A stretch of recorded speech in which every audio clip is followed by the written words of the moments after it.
오늘도 주님 전에 나오신 우리 모든 성도님들을 주님의 이름으로 환영하고 축복합니다. 우리 장로님께서 기도해 주셨듯이 지난 목요일과 금요일 하나님께서 너무 큰 은혜를 부어 주셨습니다. 우리 부흥회에 참석하지 못한 성도님들은 홈페이지와 유튜브에 설교 말씀이 올라와 있으니까요, 꼭 들으시면 좋겠습니다. 2025년도 우리 교회에 주신 능력의 말씀, 생명의 말씀입니다. 우리 함께 그 말씀을 받들고 기도하면서 기대하는 한 해가 되었으면 좋겠습니다. 우리 성문교회가 주신 말씀 잘 간직하여서 새로운 길을 여시는 하나님을 신뢰함으로 부흥의 시기를 맞이하는 큰 복을 함께 누리시기를 축복합니다. 그 은혜의 말씀을 우리 기억하면서 앞뒤 좌우로 우리 성도님들 보시면서 환한 미소로 한번 인사 나누겠습니다. 사랑합니다. 축복합니다. 사랑합니다. 축복합니다. 우리 또 주신 말씀 기억하면서 신년 부흥의 주제를 가지고 한번 이렇게 인사하겠습니다. 새 길을 여시는 하나님을 기대합시다. 한번 인사 나눕니다. 새 길을 여시는 하나님을 기대합시다. 아멘. 불모지와 같았던 안디옥과 에베소 교회를 다음 세대를 이어가고 전 세계를 변화시키는 하나님께서 능력의 도구로 사용해 주셨습니다. 그 말씀을 듣는데 얼마나 큰 기대가 되는지요. 영적인 불모지를 세계 선교의 도구로 바꾸어 주신 그 하나님께서 오늘날도 우리 성문교회를 들어주심으로 하나님께서 놀라운 일들을 일으켜 주실 줄 믿습니다. 아멘. 오늘 말씀을 이제 전하면서 사랑하는 성도님들, 혹시 우리 그리스도인들에게 세 가지 보물이 있다는 사실을 아십니까? 무슨 금덩이가 있나? 라고 생각을 하시겠지만 골드바보다 더 귀한 보물이 있습니다. 무엇이냐면 그리스도인들에게 있어서 세 가지 보물은 사도신경, 주기도문, 십계명입니다. 실망하셨습니까? 보물이라고 해서 기대했는데, 네, 이 세 가지는 우리 그리스도인들에게 있어서 너무나 귀한, 황금보다 값진 다이아몬드와 같은 너무나 귀한 보물입니다. 왜 중요하냐면 이 안에 담겨있는 내용 때문입니다. 사도신경은 우리가 무엇을 믿고 있는지에 대해서 고백하게 합니다. 그리고 주기도문은 우리가 구하고 바라보아야 하는 것이 무엇인지 하나님의 비전을 보게 합니다. 그리고 십계명은 믿음을 가진 우리가 어떻게 살아가야 하는지 행동에 대한 지침을 말씀해 주고 있습니다. 이 세 가지를 이렇게 표현할 수도 있을 것 같은데요, 십계명은 믿음을 대표합니다. 그리고 주기도문은 예수님의 비전, 하나님의 비전을 바라보게 하시니 소망을 품게 합니다. 그리고 십계명은 무엇입니까? 하나님께서 우리에게 주신 가장 큰 계명 기억하십니까? 하나님을 사랑하고 내 이웃을 내 몸과 같이 사랑하라. 바로 사랑입니다. 그래서 하나님이 주신 율법, 계명은 사랑을 대표합니다. 믿음, 소망, 사랑, 이 세 가지는 항상 있을 것으로서 우리 신앙생활의 근본이 됩니다. 아멘이십니까? 아멘. 듣고 보니 사도신경, 주기도문, 십계명이 그리스도인의 세 가지 보물 같습니까? 아멘.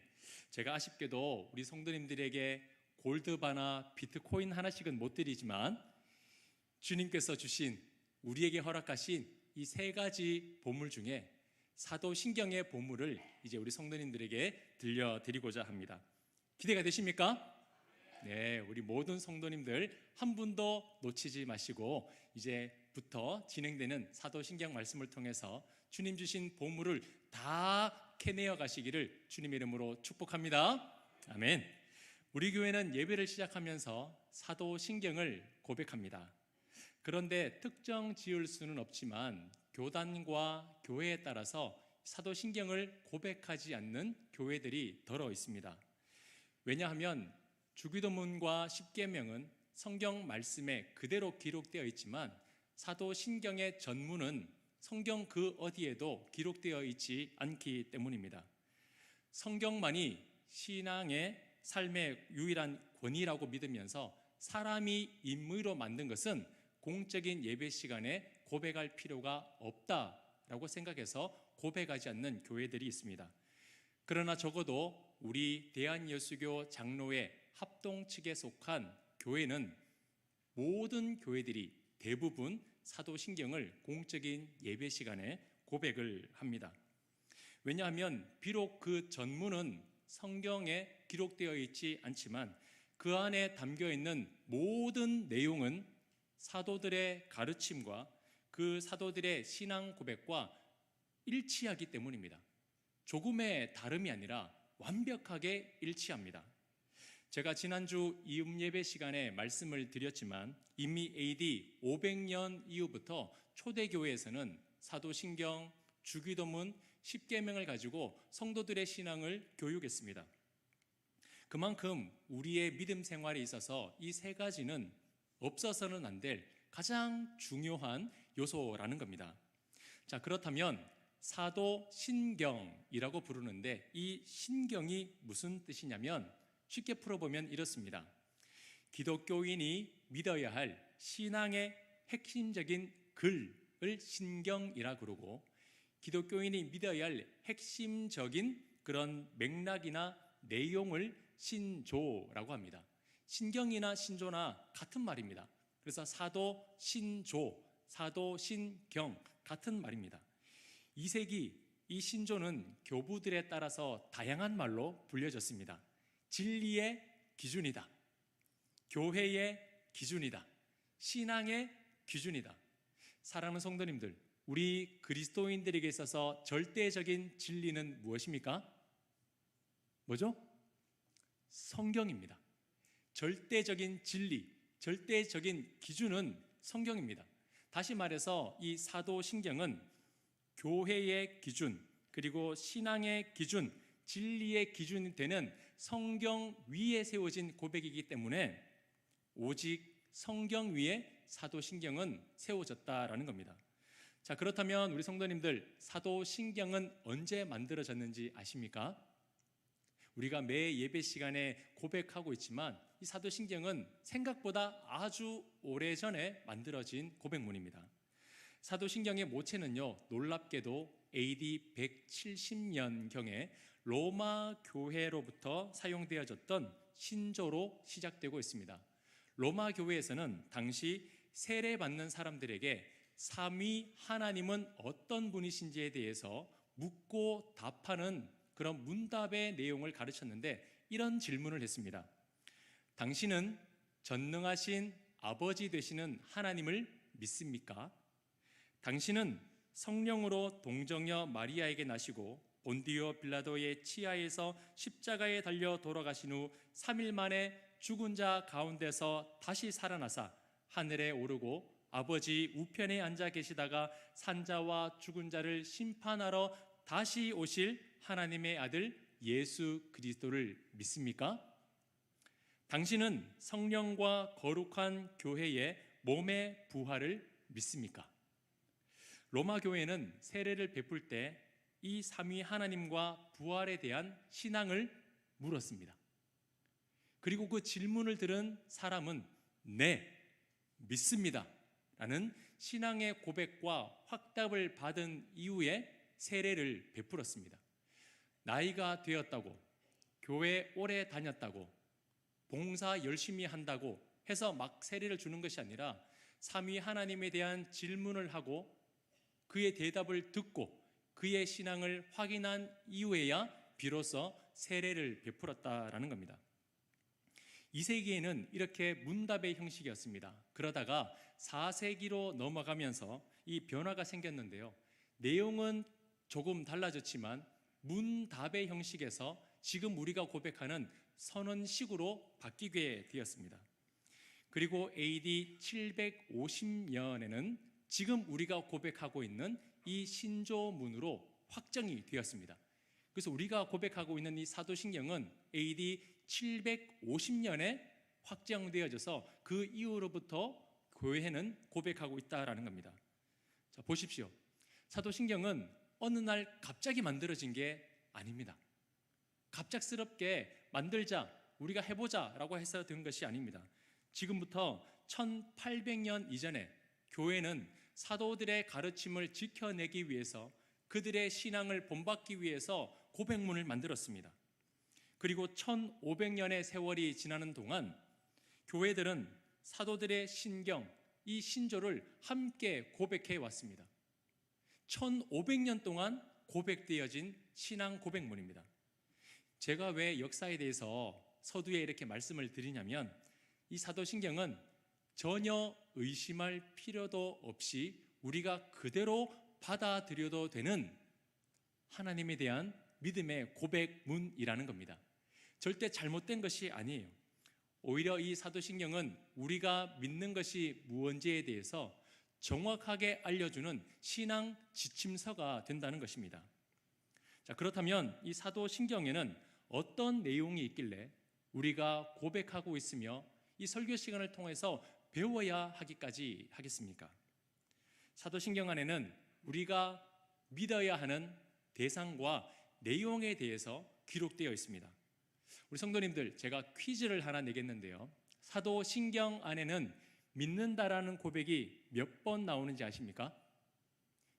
저하고 양육반을 같이 하신 분들은 아마 금방 대답을 하실 텐데 사도신경에는 몇 번의 믿는다라는 고백이 나오겠습니까? 몇 번이더라? 손가락을 쓰시는 분도 있는데 한번 생각해 보겠습니다. 전능하사 천지를 만드신 하나님 아버지를 내가 믿사오며 우리 주 예수 그리스도를 믿사오니 성령을 믿사오며 그리고 영원히 사는 것을 믿사옵나이다. 아멘. 몇 번입니까? 이제서야 4번이구나 하시는 분도 있는 것 같아요. 총 우리는 4번의 믿음을 고백하고 있습니다.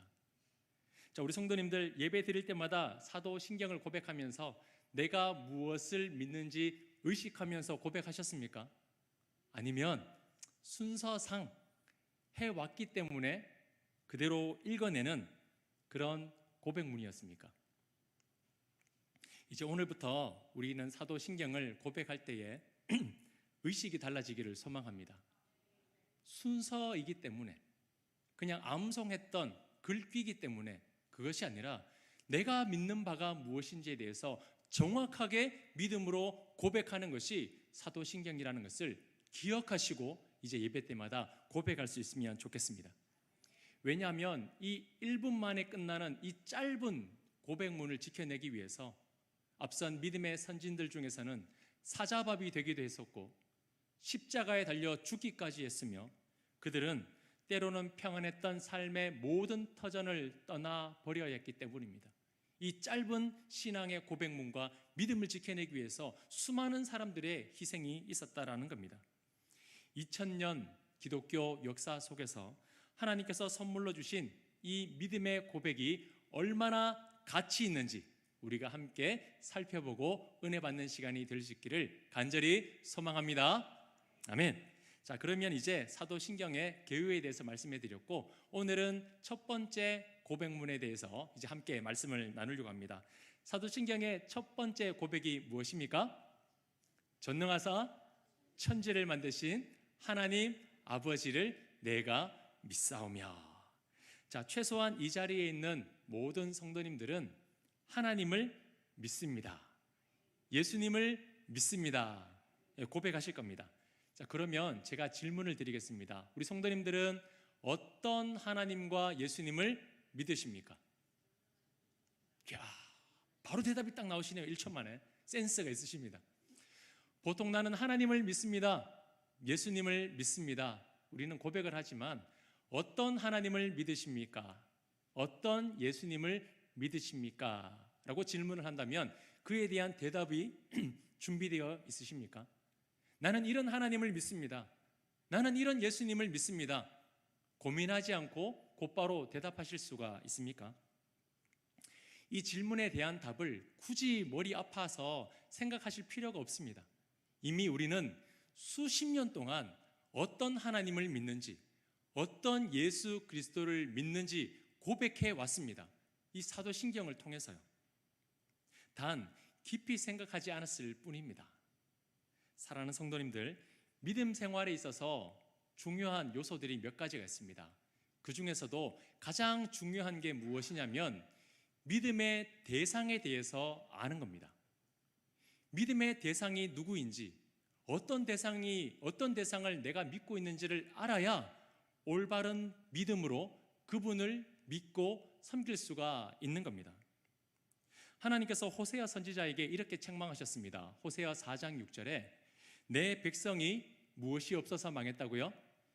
지식이 없어서 망하는도다.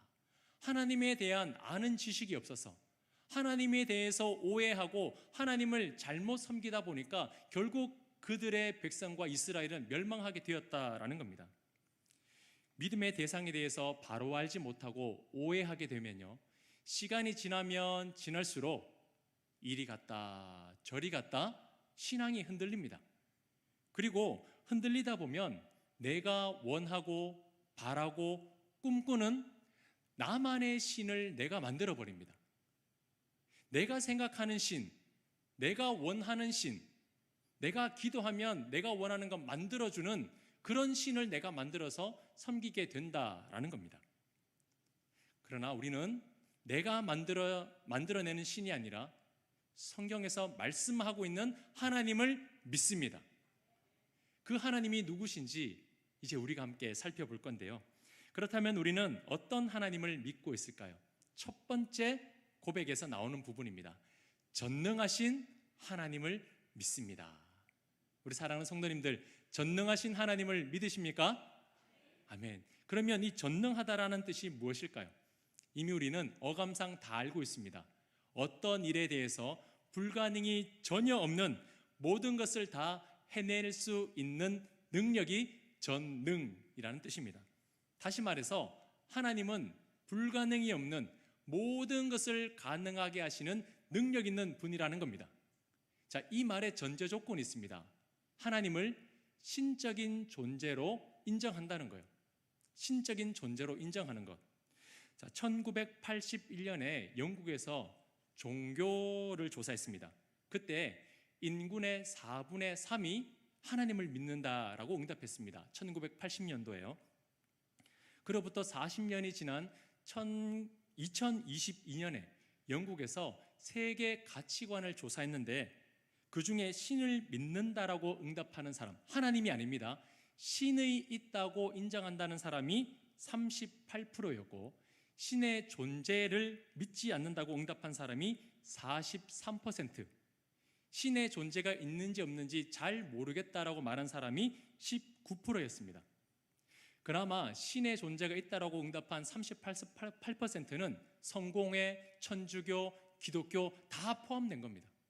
자, 여러분, 종교 개혁의 뿌리요, 신앙 지침서까지 만들어서 복음을 지키려고 했던 그 영국이 지금은 절반이 넘는 인구가 신의 존재 자체를 부정하고 있습니다.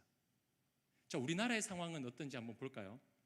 우리나라에서 종교를 조사했습니다. 70대 이상을 조사했는데요. 개신교가 29%, 그리고 천주교가 18%, 종교가 없다는 사람이 30%였습니다. 70대 이상요. 그 밑으로 내려가서 18세에서 29세까지 연령을 살펴봤는데 개신교가 13%, 천주교가 7%, 종교가 없다, 다시 말해서 신이 없다라고 말한 사람들이 69%였습니다. 충격적이지 않습니까?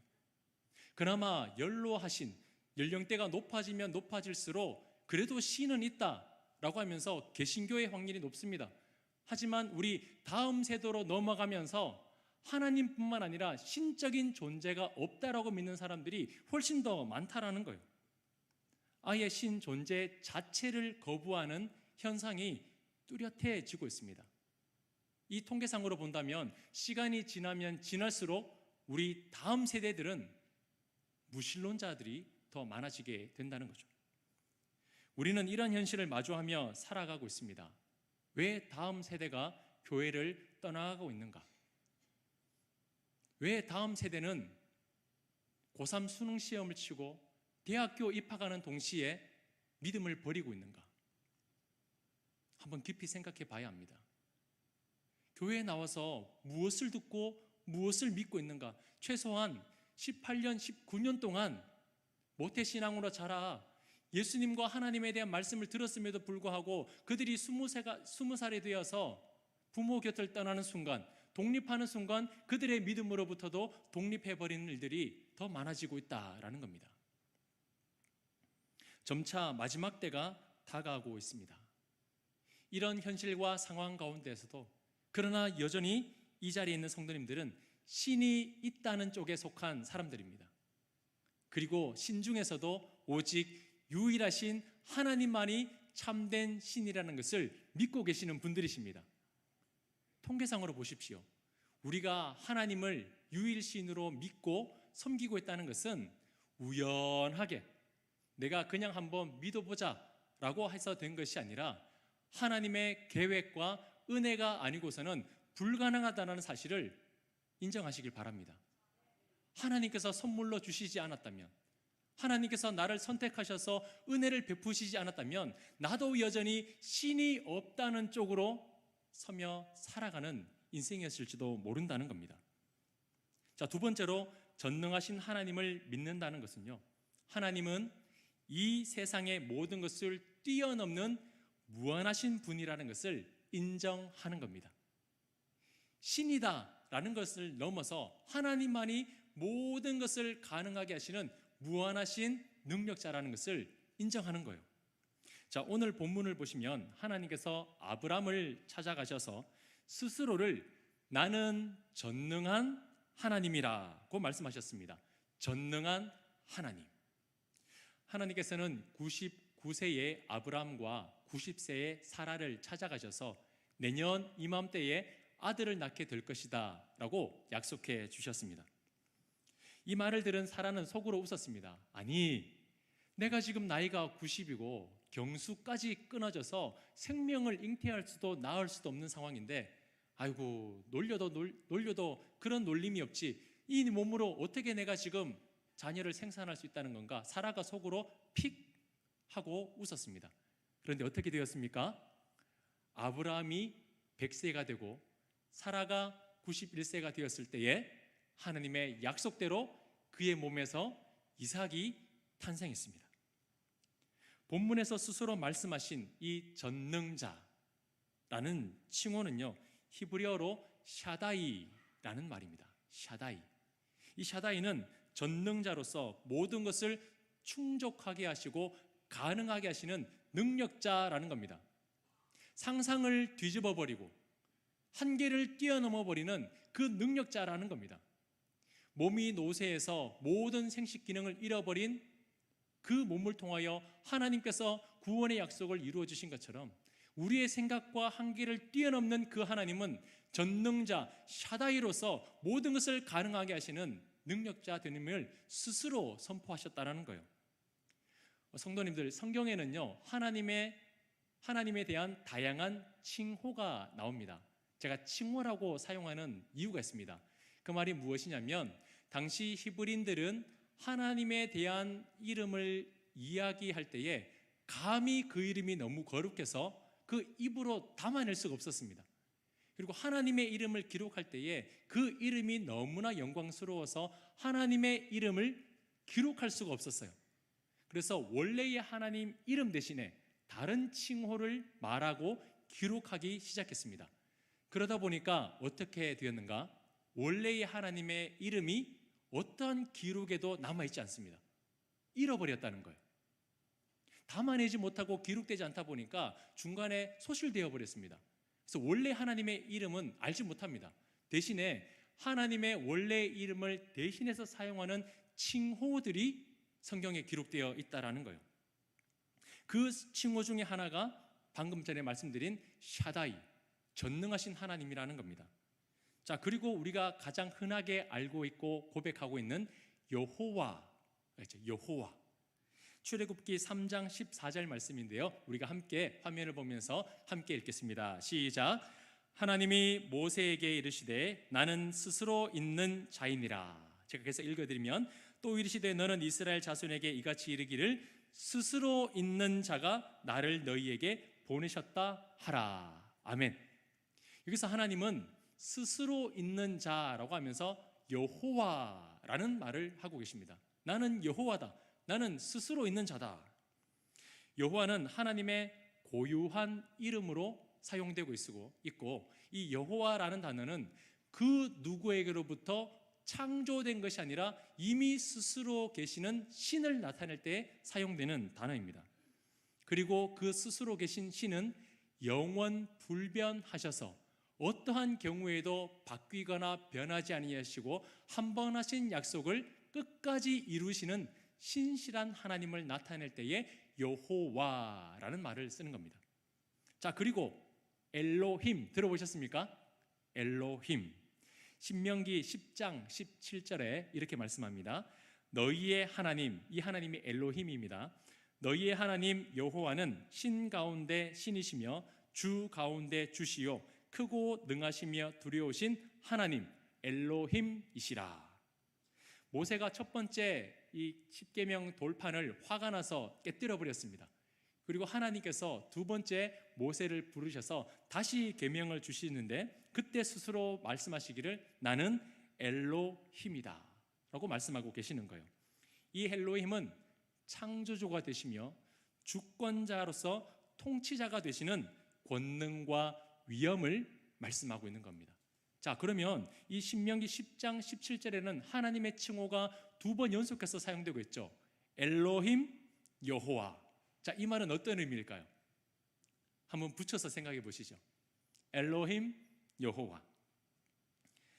나는 온 우주 만물을 통치하는 영원히 변하지 않는 약속을 신실하게 이루는 하나님으로서 반드시 그것을 이루어내겠다는 하나님의 의지가 담겨 있는 겁니다. 엘로힘, 여호와. 그리고 신명기 10장 17절을 가만히 보시면 하나님의 칭호가 세 가지가 나옵니다. 엘로힘, 여호와, 그리고 주는 아돈입니다. 아마 아도니아라고 이제 기억하시는 분도 계실 겁니다. 이 아돈은 주인, 소유자라는 뜻입니다. 그래서 이 아도니아가 신약으로 가면 예수님을 상징하는 의미로 사용되기도 합니다. 시편 8편 1절에 여호와 우리 주여 주의 이름이 온 땅에 어찌 그리 아름다운지요. 여기서 주가 아도니아입니다. 아돈. 영원 전부터 스스로 계신 그 여호와는 나의 아돈, 나의 아도니아, 나의 주인이십니다. 나의 소유자십니다 라는 고백입니다. 이 외에도 하나님의 성품을 나타내는 칭호가 너무나 많이 등장하고 있습니다. 제가 간략하게 한번 말씀을 드릴 텐데요, 화면을 참고해서 보시면 되겠습니다. 우리가 너무나 잘 알고 있죠. 여호와 이레, 어떤 하나님이십니까? 준비하시는 하나님. 여호와 라파, 치료하시는 하나님. 만군의 하나님, 어떤 하나님입니까? 전쟁하는 하나님.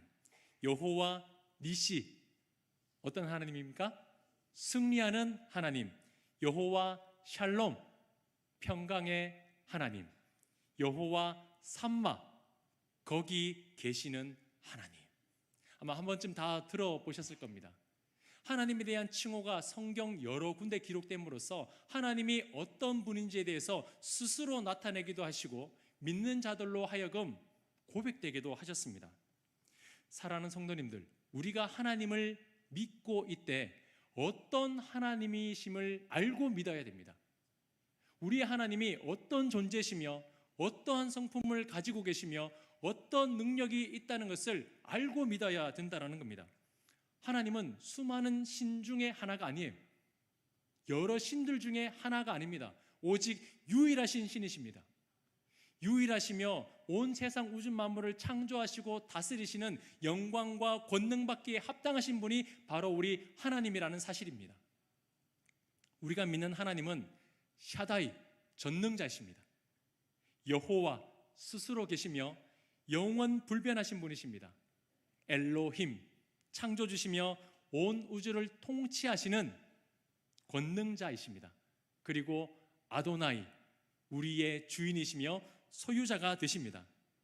이 하나님은 우리를 위해 일해 준비하시며 라파, 치료하시며 만군의 여호와 싸워주시며 니시, 그 싸움에서 승리하시며 샬롬, 평강을 주시며 삼마, 거기 그곳에 계십니다.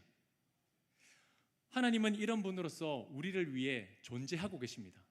그런데 우리는 하나님을 어떻게 믿고 있습니까? 건강 주십시오. 물질 주십시오. 복 주십시오. 그냥 내가 구하는 것 여기 있다 라고 하면서 그냥 주시는 램프의 지니와 같은 요정쯤으로 믿고 있지 않습니까? 하나님은 그런 신이 아니세요.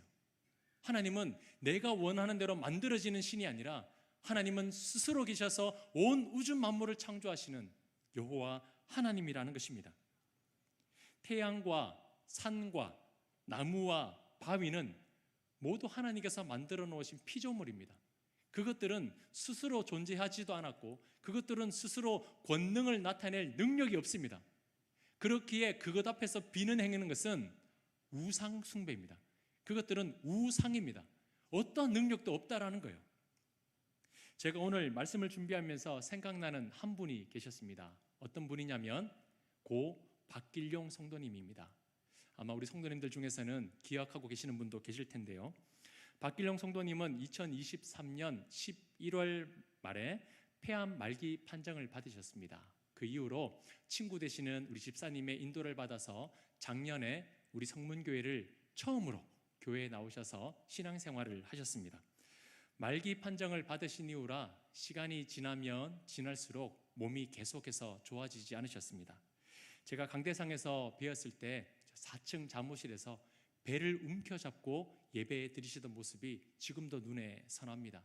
시간이 지나면 지날수록 움켜잡고 예배를 드리셨습니다. 가을쯤 되었을 때 이제 호스피스 병동으로 입원하지 않고는 견딜 수 없는 상황까지 이르렀습니다. 그래서 이제 입원하시면 뵙기도 힘드니까 강도사님과 함께 찾아가서 복음을 전했습니다.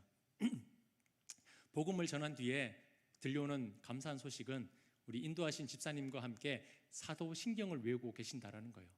무엇을 믿어야 하는지, 무엇을 믿고 섬겨야 하는지 사도신경을 외우셨다고 합니다.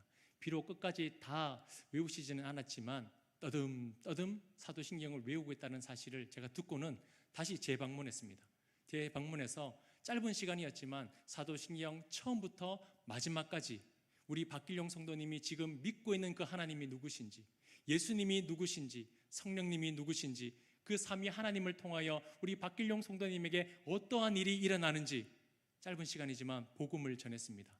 아멘으로 받으셨어요. 아멘으로 받으셨어요.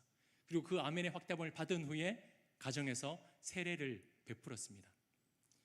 50대 초반 삶의 끝자락에서 작년 12월 11일 박길용 성도님은 하나님의 품에 안기셨습니다.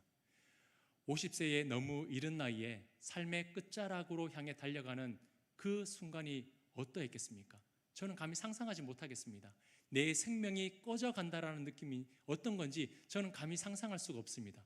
그러나 우리 고 박길용 성도님은 삶의 생명이 점점 꺼져가는 그 순간에도 가장 가치 있는 것을 놓치지 않고 붙드셨습니다. 사도신경을 외워가면서 하나님을 믿습니다. 예수님을 믿습니다. 성령님을 믿습니다.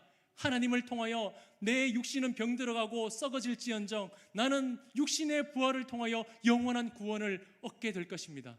믿음으로 고백하셨습니다. 고 박길용 성도님은 살아생전 믿음으로 고백하신 그대로 지금 주님 품에 안겨 영원한 영생의 삶을 누리고 계시는 줄 믿습니다. 사랑하는 성도님들, 우리 성도님들에게 있어서 하나님은 어떤 분이십니까? 어떤 분으로 믿고 고백하며 섬기고 계십니까? 삶의 끝자락이 다가오는 순간까지도 붙들어야 할 그 믿음의 대상으로 고백하며 섬기고 계십니까? 이제는 누가 물어도 우물쭈물 주저하지 마시고 어떤 하나님을 믿으십니까? 주저하지 말고 사도신경에 나와 있는 내가 믿는 하나님을 당당하게 고백하시기를 바랍니다. 전능자 되시며 영원하시며 창조주여 주권자 되시며 준비하시고 치료하시고 싸우시며 승리하시며 평강을 주시며 그곳에 머물러 계시는 그 여호와 하나님을 우리가 온전히 바라보고 나아가시는 믿음의 성도님들이 되시기를 주님 이름으로 축복합니다. 오늘의 고단한 삶이 있습니까? 피곤하고 연약한 삶이 있습니까? 아파 하나님께 회복을 구하는 육신의 병들어가는 그런 치료를 구하는 성도님들이 계십니까? 라파의 하나님, 니시의 하나님, 샬롬의 하나님, 샤다이의 하나님, 그 전능하신 하나님의 이름을 불러가면서 나에게 찾아오시고 나를 구원하신 그 전능자 되시는 하나님을 바라보며 하나님을 선포하며 살아가시는 복된 성문의 성도님들이 되시기를 주님의 이름으로 축복합니다. 축복합니다. 오늘은 우리 두 손을 가슴에 모으고 함께 고백하면서 말씀을 맺겠습니다.